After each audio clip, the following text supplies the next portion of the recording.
Hello नमस्कार साथियों, सभी को राम राम प्रणाम। दोस्तों सीईटी 2026 आप लोगों के लिए मैं यहाँ पे इसको लेकर एक ऑफिशियली रूप से यहाँ पे आलोक राज जी ने हाल ही में ट्वीट करके ये बात बताई है कि दोस्तों इसकी एग्ज़ाम है वो कब होगी। इसमें बहुत बड़ा अपडेट किया गया है। क्या क्या दोस्तों इसमें बदलाव किया गया है मैं आपको बताने वाला हूँ। इसकी वैधता कितनी रहने वाली है ये भी मैं आप लोगों को इसी वीडियो में बताऊंगा। और कंप्लीट हम लोग बात कर लेंगे। आप लोगों के जितने भी डाउट है ना वो मैं आपको आपका यहाँ पे क्लियर करवा दूंगा। बिल्कुल आप लोगों को इस वीडियो को देखने के बाद में कोई अदर वीडियो देखने की ज़रूरत नहीं रहेगी कि सीईटी के एग्ज़ाम कब होंगे। मैं आप लोग बिल्कुल क्लियर कर दूंगा बिल्कुल तरीके से। ठीक है, चलिए दोस्तों, चलिए शुरू करते हैं वीडियो को। बट यदि आप लोग चैनल पर नए हैं तो प्लीज़ दोस्तों वीडियो को लाइक करके चैनल को सब्सक्राइब कर देना, क्योंकि मैं ऐसे ही इन्फॉर्मेटिव वीडियोस बनाता रहता हूँ गवर्नमेंट एग्जाम से रिलेटेड। ठीक है साथियों, चलिए शुरू करते हैं। देखो, सबसे पहले तो मैं बात करूं यहाँ पे सीईटी। सीईटी का आयोजन ये तीसरी बार किया जाना प्रस्तावित है। पहले यहाँ पे 2 बार सीईटी हो चुकी है।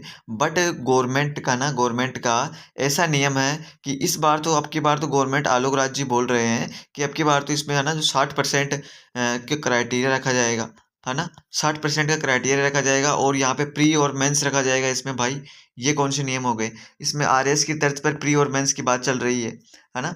और यहाँ पे उस टाइम पे जब ये उस टाइम पे हुई थी, जब ये फर्स्ट बार हुई थी ना, उस टाइम पे यहाँ पे क्या हुआ था, उस टाइम पे भी इन्होंने ऐसा ही बोला था कि इसमें पहले यहाँ पे 40% का क्राइटेरिया था, जो कि बहुत सारे स्टूडेंट उसमें पास पास कर लिए थे। भाई करेंगे ही पढ़ने वाले तो।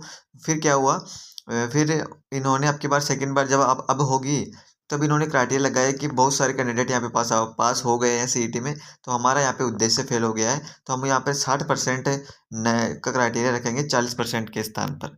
ठीक है भाई, रख लो, तुम्हारी मर्जी। बाकी आज की मैं आप लोगों को अपडेट दिखाता हूँ। मैं तुम लोगों को एक बात बिल्कुल क्लियर कर दूं कि अगर सीईटी का एग्ज़ाम होगा ना भाई, तो वो सीईटी का नोटिफिकेशन अगर आएगा, तो वो नोटिफिकेशन या तो आप लोगों का अप्रैल में आ जाए, ठीक है, या तो अप्रैल में आ जाए या फिर मई में आ जाए। 100% इन दोनों महीनों में ही जारी हो सकता है। होएगा तो देखो, रीज़न देता हूँ क्यों। देखो, कांस्टेबल की जो परीक्षा है वो जून जुलाई में है, और तुम लोगों को पता है कि कांस्टेबल की जो परीक्षा है ये सीईटी के अंडर में आती है। सीईटी 10+2 के अंडर में आती है, सीईटी 12th लेवल पर।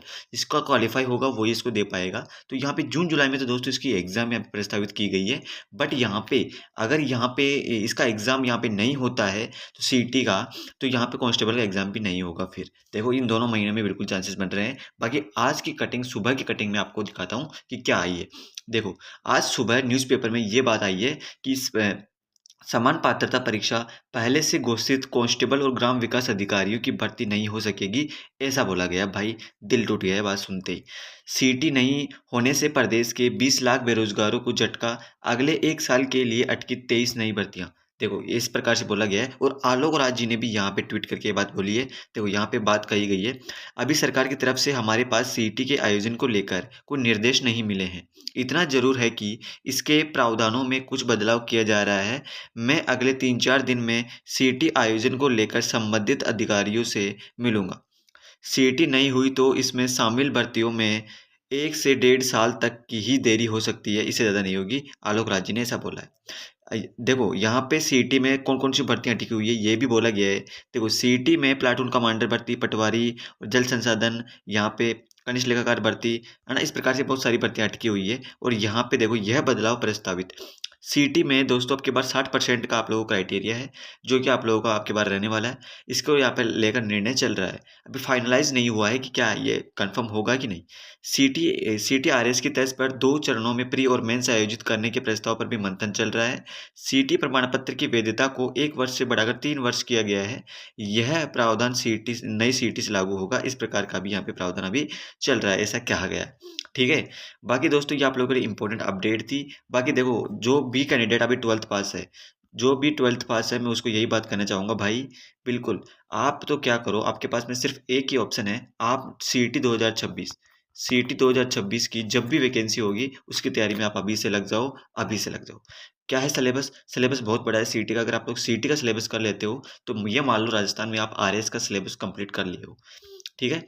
देखो, और जितने भी कैंडिडेट अभी यहाँ पे वनपाल की तैयारी कर रहे हैं, अभी भर्तियाँ कौन-कौन चल रही है? एक तो चल रही है 2024 वाली जो सीईटी थी उसमें शामिल है ये सभी, ठीक है? एक तो वनपाल की भर्ती चल रही है, एक आपकी कौन-सी चल रही है? एक लैब असिस्टेंट की चल रही है, ठीक है?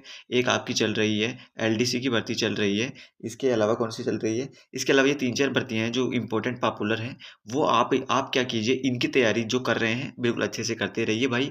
और इसके अलावा जब ये भर्तियाँ खत्म हो जाए तब आप अपना नेक्स्ट टारगेट बना लेना अपनी सीईटी को, ठीक है? फिर आप लोग सीईटी की तैयारी कर लेना। बाकी अभी तो आप लोग सीईटी की तैयारी नहीं करोगे।